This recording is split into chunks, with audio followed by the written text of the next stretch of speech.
있는 마가복음 1장 14절과 15절의 말씀입니다. 여러분 찾으신 줄 알아 두 절 말씀을 우리 함께 봉독합니다. 요한이 잡힌 후 예수께서 갈릴리에 오셔서 하나님의 복음을 전파하여 이르시되 때가 찼고 하나님의 나라가 가까이 왔으니 회개하고 복음을 믿으라 하시더라. 아멘. 할렐루야. 아멘. 우리 좌우로 앞뒤로 서로 얼굴 마주보며 환하게 웃으며 인사합니다. 사랑합니다. 존경합니다. 스프링벅이라는 영양이 있다고 합니다. 양무리에 속하는가 봐요. 남아프리카에 있는 초식성 동물입니다. 이 동물 보기만 봐도 예쁘고 귀엽고 한번 실제로 봤으면 좋겠다 싶은 그런 동물이지요. 이 이름이 스프링벅이라고 부르는데요. 그게 여러분 스프링 아시죠? 요렇게 움츠렸다가 통통 튀는 용수철 말입니다. 그렇게 이 양은 뛰는 습성이 그래서 그렇답니다. 복이라는 말이 등을 이렇게 굽혀서 뛰는 그런 모양이라고 합니다. 그러니 이 양이 얼마나 뛰기를 좋아하는지 가만히 있지 못하고 그냥 둥실둥실 뛰어다니는 그런 모습입니다. 평소에는 굉장히 평화롭게 지낸다고 합니다. 그런데 이 큰 무리를 이루면 함께 무리를 이루어가면 좀 이상한 습성이 생긴다고 하는데요. 그것은 바로 풀을 뜯어먹기 위해서 무리로 몰려다닐 때 그때 보면 맨 앞에 무리가 풀을 제일 많이 먹는단 말이죠. 그러니까 그 옆에 있는 이 영양이 자기도 먹으려고 속도를 좀 더 빨리 내서 간단 말입니다. 앞에 양들이 빨리 내어 움직이니까 뒤에 있는 양들은요, 이게 무슨 일이지? 무슨 일이지 하면서 덩달아 빨리 가는 거예요. 이제 큰일 났습니다. 전체가 막 광기적으로 뛰기 시작합니다. 막 뛰어서 가는데 뒤에 따라오는 애들은 무슨 일인지 모르고 갑니다. 왜 이렇게 가는지 모르고 갑니다. 막 뛰어가는데 이러면서 이 양떼가 겪는 큰 문제는, 영양이 겪는 큰 문제는 절벽을 만났을 때라고 합니다.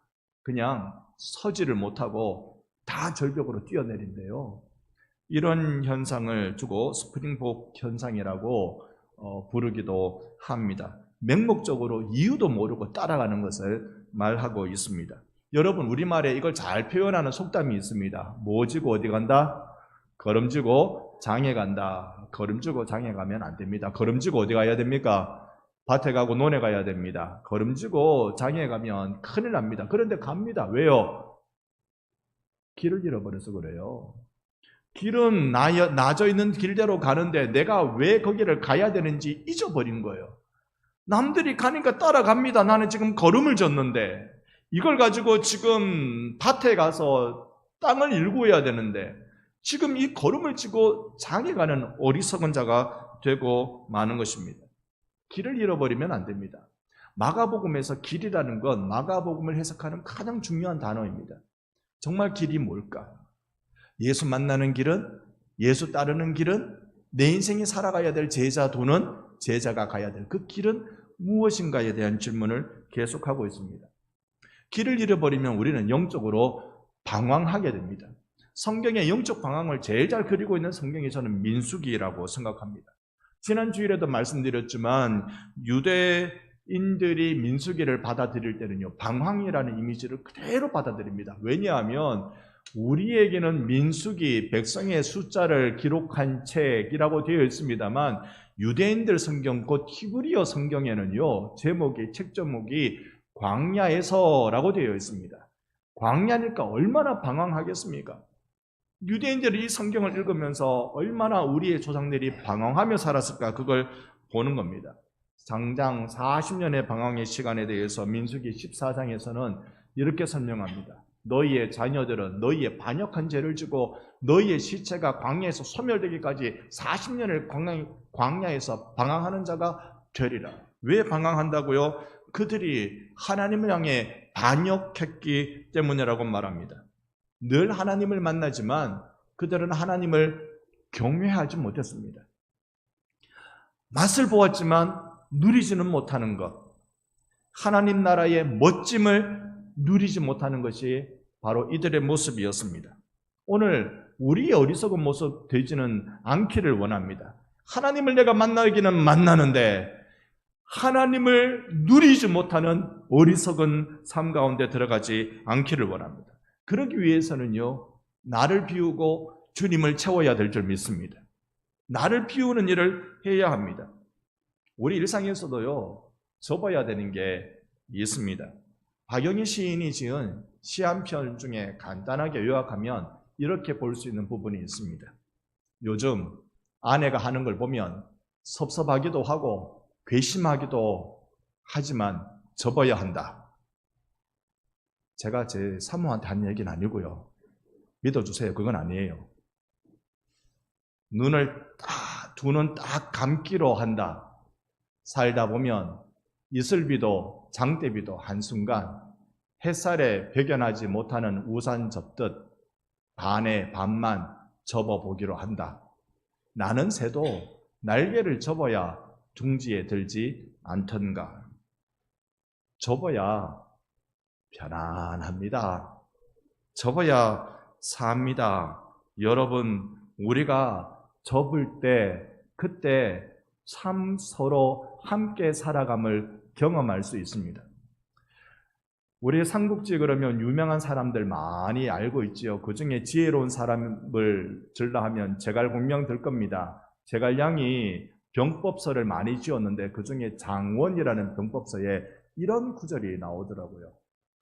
장원이라는 병법서는 중국을 중심으로 봤을 때 동서남북으로 이방민족, 그들이 일컫기로 오랑캐, 이방민족의 그 특징을 설명하고 어떻게 하면 그 민족을 이길 수 있는지, 병법으로 이길 수 있는지 그 방법을 제시하는 책인데요.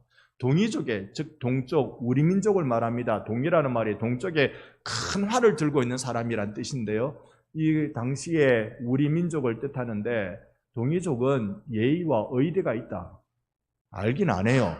예의와 의리가 있다. 그런데 동이족의 지형은 산이 많고 바다와 가까워 작은 강이 많아 천연의 요새마냥 견고하다. 또 위아래가 상하가 화목을 잘하여 함부로 공격해서는 안 된다. 여러분, 그 옛날에도 우리 민족을 평가하기로 화목한 민족이라고 평가해요. 여러분, 수평적 화목은 제법 잘 누구나 이룰 수 있습니다. 너나 나나 신분적 큰 차이가 없을 때 잘 이룰 수 있습니다. 그런데 상하의 화목을 이루는 우리는 독특한 민족입니다. 그러니까 서로가 화목함으로 살아가고 화목함으로 국가를 지켜내는 민족이 우리 민족이었다는 거예요. 조금 더 내용을 보면 제갈량이 어떻게 썼느냐 하면 이 동이족을 치를 수 있는 병법의 가장 강력한 방법은 그들을 이간질시키는 거다라고 되어 있어요. 이간질시킬 때 그들은 스스로 무너진다. 쉽게 공격할 수 있다 되어 있습니다. 달리 말하면 우리 민족은요, 접으면 강력한 민족이에요. 내가 접기로 마음먹으면 우리 한반도 민족이 한 번도 경험하지 못한 세계 선도 국가가 될 것입니다. 전 세계를 깜짝 놀라게 하는 그런 민족이 될 것입니다. 무엇보다 우리 대한민국이 복음으로 세계를 선도하는 국가가 되기를 소망합니다. 이 복음으로 세계를 선도하는 것, 그게 가능한 일일까요? 복음, 우리가 보기에는 크지만 세상 사람들 보기엔 너무나도 협소한 것 아닙니까? 한 종교의 한 이념, 그거 하나 가지고 전 세계를 이렇게 섬겨나가는 시대 정신이 될 수 있다. 그게 가능할까요? 그런데 우리 장로교 정신은 그게 가능합니다. 장로교 정신은 이렇습니다. 삶의 모든 영역에 그리스도가 추가되게 하라. 이게 우리 개혁주의라고 말하는 장로교의 가장 중요한, 다른 교파와 가장 선명한 차이가 있는 주장이 뭐냐 하면 문화적 사명입니다.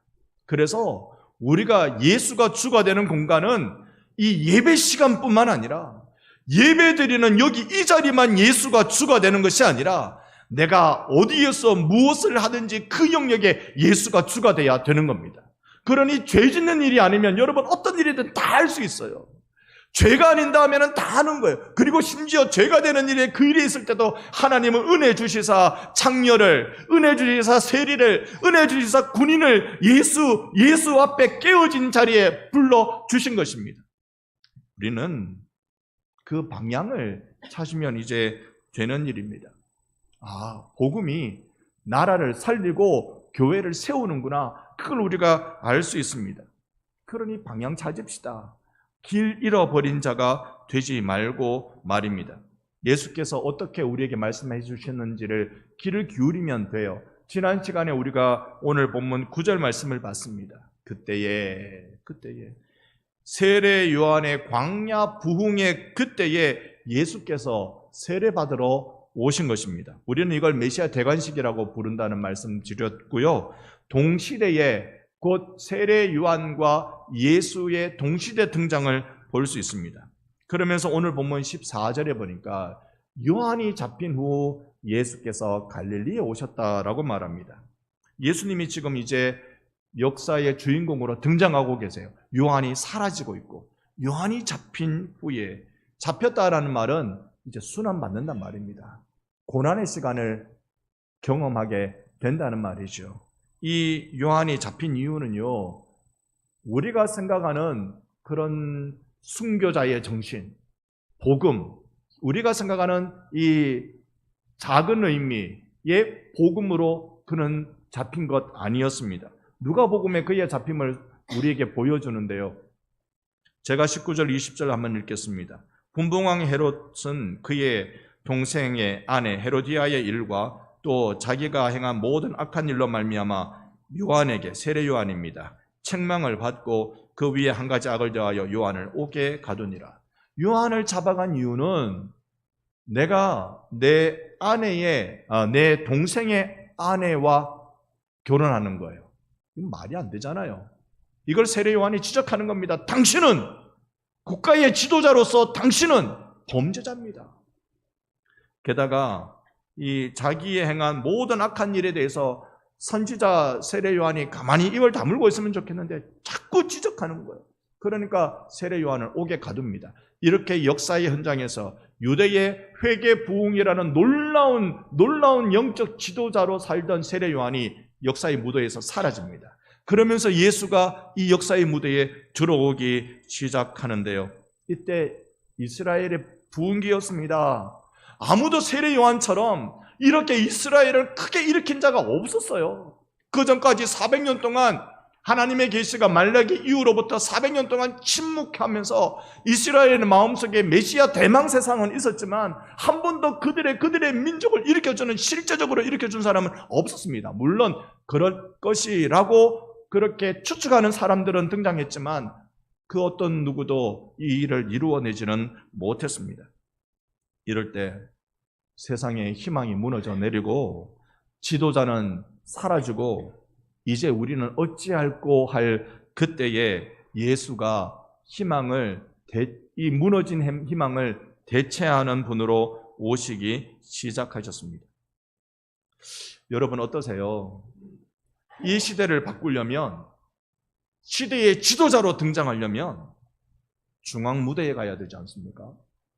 예수가 중앙무대에 들어가셔야 되는데 지금 우리가 읽은 14절에 어디로 가셨다 그래요? 갈릴리로 오셨다. 갈릴리는 시골인데요.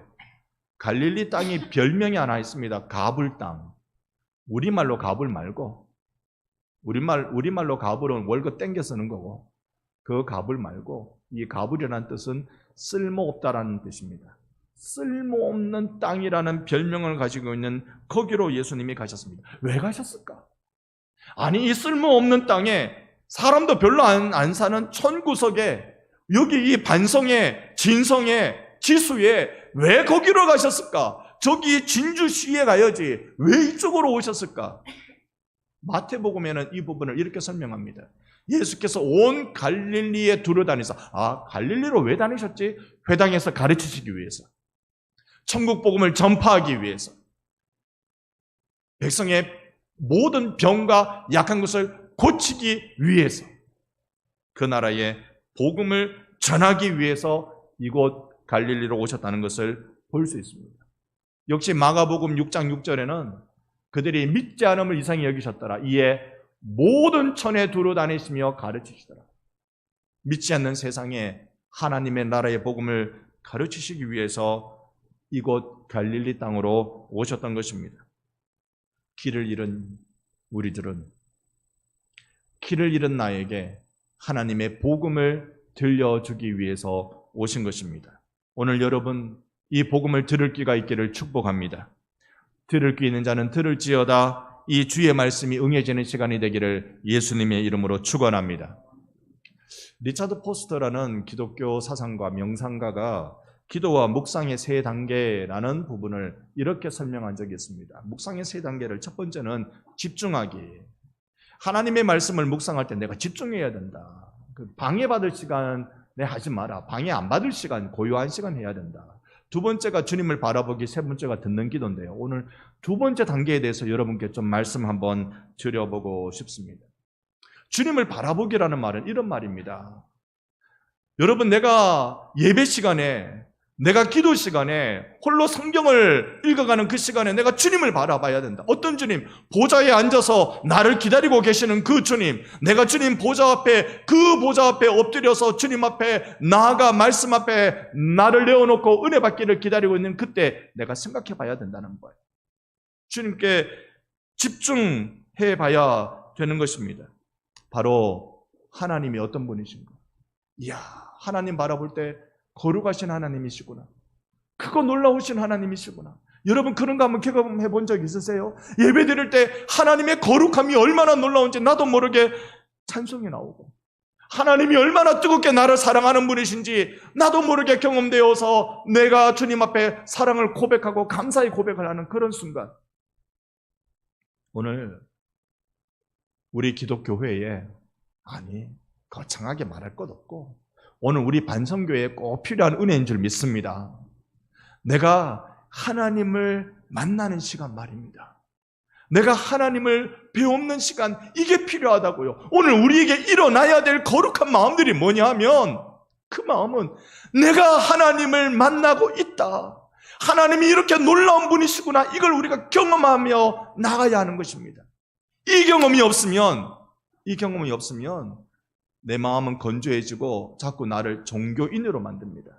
여러분, 우리는 종교인으로 부름받은 것이 아니라 신앙인으로 부름받은 줄로 믿습니다. 예수 믿는 사람, 교회 다니는 사람을 넘어서 예수 믿는 사람으로 우리가 부름받았습니다. 깊이 주님을 만나는 여러분 되시기를 축복합니다. 우리 좌우로 한번 인사합시다. 내 주 예수를 만나시기를 축복합니다. 한 번 더요. 하나님을 깊이 만나시기를 축복합니다. 오늘 이 목사는 애가 답니다. 여러분들이 정말 그러시기를 원합니다. 제가 만났던 그 예수 그리스도를 여러분도 만나기를 정말 간절히 바랍니다. 이것이 하나님의 나라를 경험하는 것 아니고 무엇이겠습니까? 주님을 바라볼 때 내 안에 일어나는 거룩한 감정, 이 신앙의 감정이 회복되어야 합니다. 그 일이 내 안에 일어나기 위해서는요, 하나님이 내게 찾아오셔야 돼요. 이게 요한복음의 가장 핵심입니다. 찾아오시는 하나님. 요한복음 1장, 제가 11절, 여러분 12절을 부탁합니다. 자기 땅에 오매 자기 백성이 영접하지 아니하였으나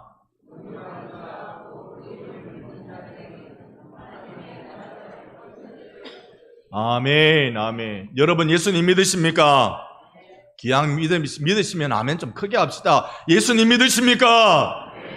내가 예수님 믿는단 말이에요. 예수님을 믿는 그 자가 예수를 영접한 자라고 12절에 말씀하셨습니다. 영접한 자에게 주시는 놀라운 특권이 있는데 하나님의 자녀가 되는 특권을 주신다. 하나님이 내게 하나님의 자녀가 되는 특권을 주신다. 하나님은 나의 아버지가 되시고 나는 하나님의 자녀가 되고, 이 거룩한 관계가 복음의 메시지입니다. 복음입니다. 내가 누릴 이 은혜의 때가 예수께서 역사의 무대에 등장하실 때입니다. 하지만 갈릴리 그 가불 땅에서 복음을 전하시며 이루어 내신 것입니다. 나에게 복음을 전하시는 예수의 외침, 그분이 처음에 역사의 무대에 등장하셔서 공개적으로 외치셨던 그 일성이 바로 오늘 본문 15절의 말씀입니다. 함께 15절을 읽어보겠습니다. 이르시되 때가 찼고 하나님의 나라가 가까이 왔으니 회개하고 복음을 믿으라 하시더라. 아멘. 내 귀에 들려지는 음성으로 여러분 듣고 계십니까? 우리 주님이 여러분에게 하시는 말씀으로 이 본문의 말씀이 여러분의 눈으로, 여러분의 귀로, 여러분의 가슴에 들어가고 있습니까? 하나님 보내신 자 예수께서 말씀하셨습니다. 하나님의 나라가 너희에게 가까이 왔다. 그러니 너희는 회개하고 복음을 믿으라. 우리에게 회개와 신앙을 말씀해주고 계십니다. 때가 찼습니다. 어떤 때요? 내가 예수 믿고, 어떤 때요? 내가 복음을 받을 때가 온 것입니다. 하나님과 사귐을 가질 때가 온 것입니다. 날도 참 무덥습니다. 세월이 지나면 지날수록 저는 여름이면 더 덥고 겨울이면 더 추운 것 같아요. 이번 여름은 폭우 아니면 폭염이네요. 여러분 몸 가눌 때는 없어도 마음 가눌 때는 있기를 바랍니다. 내주 예수 만나는 시간. 오늘 이 예배의 시간이 우리 주님이 말씀하신 하나님 나라가 가까워지는 시간 되기를 축복합니다. 언제 여러분 하나님과 사귀셨어요? 언제 하나님과 따뜻한 그 믿음의 관계, 신앙의 관계를 언제 경험하셨습니까? 그 옛날 기억 저편처럼 느껴지는 이들도 있으시겠습니다만 오늘 바로 이때가 하나님을 만날 때 이날이 은혜 받을 날인 줄로 믿습니다. 나는 지금 예수께서 주신 때를 살아가고 있는 것입니다. 지금 내게 있어 여러분 오늘 이 예배가 다시 없을 기회일 수 있습니다. 내게 다시 없을 소중한 기회일 수 있습니다. 저는 그렇게 생각했습니다. 오늘 못하면 다음에 또 하면 되지. 오늘 안 되면 다음날 또 하면 돼. 그리 생각했습니다. 근데 안 되는 게 있더라고요. 그게 안 되는 게 있더라고요. 여러분이 늘 기도해 주시고 또 힘을 함께 모아 주십니다만 제 아버님이 항암투병으로 한 3년 정도 지나신 것 같아요. 2년 전이었습니다. 아버님이 암 질병을 앓고 계시다는 소식을 듣고 그동안 미루어왔던 가족 여행을 다른 날 시간이 도저히 안 돼서 추석날 했습니다. 추석 전날, 추석날 양일 동안 사천인 것 같은데 어디 펜션에 가서 가족이 1박 2일 재미난 시간을 보냈습니다. 불꽃놀이도 하고요. 고기도 구워 먹고 고수덕도 치고 재미난 시간을 보냈습니다. 그런데요. 이래 좋은 거 아버님, 어머님이 너무 좋아하시는 거예요. 이래 좋은 거 자주 하자. 자주 하자. 지난 4월이었습니다. 어머님이 무릎 수술을 하셔서 아버님의 병간호를 할 수가 없었어요. 그래서 제가 저희 집에 한 3, 4일 정도 모셨습니다. 그때 이렇게 모시면서 하루는 시간 내어서요. 저기 진동에 예쁜 커피숍에 가서 거기서 커피 메뉴는 기억 안 납니다만 거기에 앉아서 바다를 보고 멋있는 광경을 보고 사진을 찍고 행복했어요. 아버님이 여기 또 오자. 또 옵시다. 이거 뭘이 없습니까? 또 옵시다. 그래, 엄마 다리 나오면 오자. 엄마 다리 나오면 아버지 어머니 같이 옵시다. 그날은 아버님이 기분이 좋으셨던지 세상에 우리 가족 소고기를 사주었습니다. 얼마나 맛나게 먹었는지. 다시 오자고 그렇게 약속을 했는데 병세가 더 악화됐습니다. 지금은 호스피스 병동에 입원해 계십니다. 일주일에 한 번은 찾아가서 뵈야지 제 마음에 작정하고 찾아뵙고 있는데요. 이제는 저를 못 알아봅니다. 제가 얼굴에 짠 보이면 제 이름을 불러주셔야 될 거 아닙니까? 아들아 왔나? 이러셔야 될 거 아닙니까? 이름이 뭔지 아들인지 모르고 계셔요. 저는 또 펜션 갈 수 있을 줄 알았거든요. 시간이 쫓기지만 1년에 한 번은 갈 수 있을 줄 알았어요. 저는 또 예쁜 커피숍에 다시 한번 갈 수 있을 줄 알았어요. 맛있는 거 같이 먹을 수 있는 기회가 또 올 줄 알았어요. 근데요, 그때뿐이구나. 그때가 소중하구나. 할 수 있을 때가 소중하구나. 그 생각을 하게 됐습니다. 여러분, 오늘 이 예배를 여러분 그저 내가 매주일 와서 예배 드리면 되지 이 마음으로 앉아있지 않으시기를 부탁합니다. 오늘 이 시간이 여러분 살아계신 하나님을 만나는 시간 되기를 진심으로 축원합니다. 얼마나 소중한 시간인지 몰라요. 내가 다음 주에 또 오면 되지. 다음 주에 또 오실 겁니다. 그러나 우리가 하나님이 보내신 자 예수 그리스도께서 하신 말씀, 하나님의 나라가 너에게 가까웠다. 회개하라. 믿으라. 회개하라. 믿으라. 예수님께서 때가 찼다고 말씀하셨습니다. 내가 하나님을 만날 때, 내 신앙을 회복할 때, 그때가 오늘입니다. 이 때를 놓치면 안 됩니다. 목사의 간절한 마음은요, 교회의 신앙 온도 1도 올리는 겁니다. 요즘 여름에는 온도 올리면 안 됩니까? 여름에 더 올려야 돼요, 사실. 에어컨 온도는 1도 내리더라도 우리의 신앙 온도를 1도 올려야 돼요. 하나님 앞에 더 간절히, 더 뜨겁게 하나님을 향하는 우리 반성교회가 되어야 하는 것입니다. 그 일을 위해서 여러분 새벽기도에서 하나님 만나보셨습니까? 새벽기도에서 내 주 예수를 만나보셨습니까? 사모하시기를 바랍니다. 시편의 영성을 살피는 수요 예배 가운데 하나님을 만나보셨습니까? 여러분 정말 사모하시기를 바랍니다.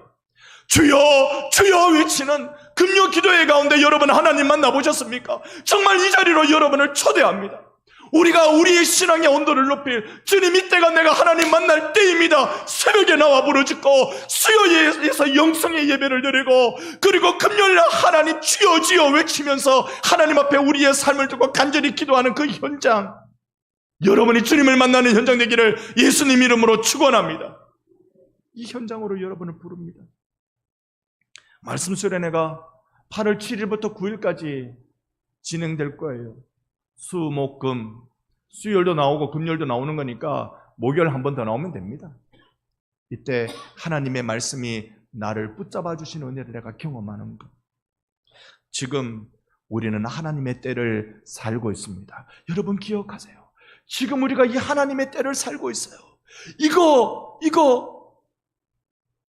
내년에 또 하면 되지. 그 좋은 펜션에 내년에 또 가면 되지. 다음 달에 그 예뻤던 카페를 내가 다시 한번 가면 되지. 그런데 저는 안 되더라고요. 이제 더 이상 기회가 없더라고요. 하나님이 여러분에게 어떤 기회를 주고 계세요? 하나님을 만날 수 있는 이 거룩한 은혜의 물결에 여러분 들어오세요. 교회의 신앙의 온도가 올라갑시다. 들어오십시오. 계속적으로 저는 이런 부분에 대해서 하나님이 계속 고민하게 만들어 주십니다.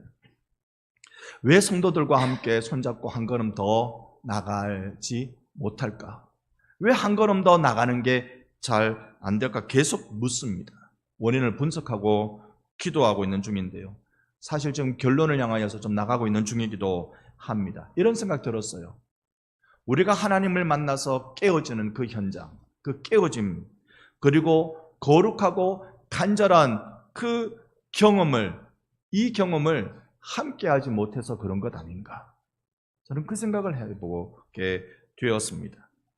이건요, 우리가 한 공간 안에 있다고 해결되는 게 아니에요. 공동체로 마음의 문을 열고, 그리고 같이 하나님의 은혜를 경험해 나갈 때 이게 가능한 것입니다. 결단이 필요합니다. 어떤 결단이요? 저는 제 몸에 결단이 필요합니다. 살 빼야 됩니다. 근데 살 빼는 결단이 하루 이틀 해봅니까? 작심삼일, 다이어트는 언제부터? 내일부터. 다이어트는 항상 내일부터입니다. 뭐 이걸 언제 해봅니까? 그리고 하려는 욕심만 있지 의지도 없고, 그러고 여기까지 온 것 같아요. 교회는요? 교회는 결단이 필요합니다. 살은 좀 천천히 빼도 다이어트는 내일부터 할게요. 근데 교회는 결단이 필요합니다. 신앙의 결단이 필요한 것입니다. 하나님이 보여주신 복음의 일에 교회가 들어가는 일이 필요한 것입니다. 기독교 철학자 키에르케고르라는 사람이 있습니다.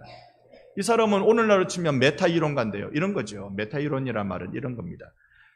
이론을 연구하는 이론을 메타 이론이라고 부르는데요. 윤리를 얘기합시다. 윤리는 부모를 공경해야 됩니다. 형제지간에 우애 있게 살아야 됩니다. 질서를 지켜야 됩니다. 이게 윤리잖아요. 그런데 메타 윤리가 돼버리면 왜 우리가 부모를 공경해야 되는지를 고민하는 거예요. 왜 우리가 형제지간에 우애 있게 살아야 되는지를 고민하는 겁니다. 거기에 대한 답을 찾아가는 게 소위 메타라고 부르는 것입니다. 키에르케고르는 그랬습니다. 나라는 존재가 나 밖에 나가서 나를 볼 때 그때서야 진정한 자아를 발견한다 그랬습니다. 그러니까 이게 어떻게 그게 가능하냐? 내가 어떻게 나 밖에 나가서 나를 볼 수 있느냐? 나라는 자를 연구하자고요. 내가 무엇을 하고 내가 누구고 내가 어떤 일을 하고 이거보다 내가 누군지를 연구하자고요. 그거 할 수 있는 방법은 한 가지래요. 믿음으로 도약하는 거래요. 믿음으로 내가 한번 뛰어보는 거래요. 그래야 내가 보인다는 겁니다. 진짜 나라는 존재가 그때야 보인다는 거예요. 여러분, 오늘 우리에게 필요한 건 믿음으로 결단해서 한 발 나가보는 거예요. 안 될 것 같고 위험할 것 같고 어려울 것 같은데 이게 하나님의 나라구나 확신이 있을 때 같이 손잡고 믿음으로 도약해보는 겁니다. 뛰어보는 겁니다. 그래서 하나님의 복음의 역사가 여기 있구나, 여기 있구나, 이걸 보는 것입니다. 우리는 두려움과 불안 속에 살아가고 있습니다. 진정한 자아를 발견하기 위해서라도 우리는 믿음의 도약이 필요합니다. 믿음의 결단이 필요한 것입니다. 하나님의 나라를 받으려면 오늘 본문 15절의 말씀대로 회개하고 복음을 믿어야 합니다. 천국 입문 자격이 이겁니다. 회개하고 복음을 믿는 것입니다. 회개라는 것은 내가 얼마나 비참한 존재인지 깨닫고 예수의 십자가 공로만이 나의 죄를 용서해 줄 수 있는 유일한 방책입니다. 주님, 내가 죄에 대해서 철저히 통회하고 이 죄를 버리며 내 삶의 방향을 바꾸겠습니다 하는 게 회개잖아요. 그게 회개잖아요. 울고불고 해야 되는데 울고불고로 끝나면 그건 회개가 아니고 그건 뉘우침밖에 되지 않고요. 회개는 울고불고 하고 난 뒤에 내가 이제 더 이상은 이런 삶을 살지 않겠습니다. 나 이쪽으로 살게 해주세요 하나님이라고 간구하며 결정하며 나가는 게 회개입니다. 우리가 회개의 제일 방해 요소가 뭐냐면 나의 비참함을 몰라요. 사단의 강력한 속삭임인데요. 지금 이대로 괜찮아. 지금 이대로 괜찮아. 너 아무 문제 없어. 이 얘기를 듣는 겁니다. 이렇게 찾아오는 질병들이 많습니다. 특히 암이라는 게 더 그런 것 같아요. 암이라는 것은 내 몸에 찾아왔음에도 불구하고 괜찮아. 너에게는 문제가 있는 게 아니야. 괜찮아. 그러고 있다가도 괜찮아 하다가 갑자기 손도 쓰지 못할 지경에 이르는 것이 숨어있는 질병, 암의 특징인 것 같습니다. 우리는 괜찮아 하는 말을 들을 자가 아니라 복음 앞에 깨어질 자입니다. 회개해야 할 자라는 사실입니다. 그게 일상의 은혜입니다. 삶을 파괴하는 심각한 문제가 찾아와도 하나님께 올려드리지 않는 이유가 무엇일까요? 내 삶에 이토록 심각해졌는데도 하나님 앞에 나가지 않는 그 이유가 믿지 않아서 그렇습니다. 복음을 믿지 않아서. 그러면 복음이 뭐길래 믿었다 안 믿었다 하냔 말입니다. 복음은 이런 것입니다. 한번 여러분 복음이란 그 답을 함께 같이 읽어가 보면 좋겠습니다. 보고 계시죠? 복음이란 다시 한번요. 복음이란 하나님의 예수를 통해 생명의 은혜로 주심. 아멘. 그러니까 복음이라는 것은 하나님이 예수 그리스도를 통해 구원을 우리에게 은혜로 주신다는 걸, 그걸 우리는 복음이라고 불러요. 그 복음의 내용이 뭐냐면 예수의 삶과 죽음, 부활, 그리고 그분의 말씀과 그분의 행하심이 복음의 내용입니다. 이걸 내가 믿을 때 내 삶을 거기에 맡겨드리게 되는 것이죠. 저는 여러분을 초대합니다. 깨어짐의 자리로 초대합니다. 회개가 우리의 일상이기를 원합니다. 내 옛날에 한번 회개해 봤다. 옛날에 눈물 콧물 흘리고 방바닥에 떼굴떼굴 뒹굴어 봤다. 그렇게 끝나지 마세요. 회개는 우리의 일상이어야 됩니다. 깨어짐은 우리의 일상이어야 합니다. 주님 앞에 늘 십자가 보혈 앞에 내가 부들부들 떠는 일이 있어야 됩니다. 그리고 여러분을 초대합니다. 여러분의 마음을 열고 믿으세요. 예수의 복음을 믿으세요. 이 복음이 나라도 살리고 교회도 세우는 줄 믿습니다. 이 복음이 여러분을 살린다니까요. 이 복음이 내 가족을 일으켜 주신다니까요. 우리 함께 이 복음을 붙들고 그 자리로 나갑시다. 그래서 오늘 이 시간 찬송가 305장을 같이 찬양하면서요, 하나님, 내가 정말로 이 복음에 대한 감동이 회복되기를 원합니다. 내가 누구인지를 알고 내가 어디로 부름받은지를 알게 해주시옵소서. 찬송가 305장을 찬양하며 봉헌하며 기도하는 시간 갖겠습니다.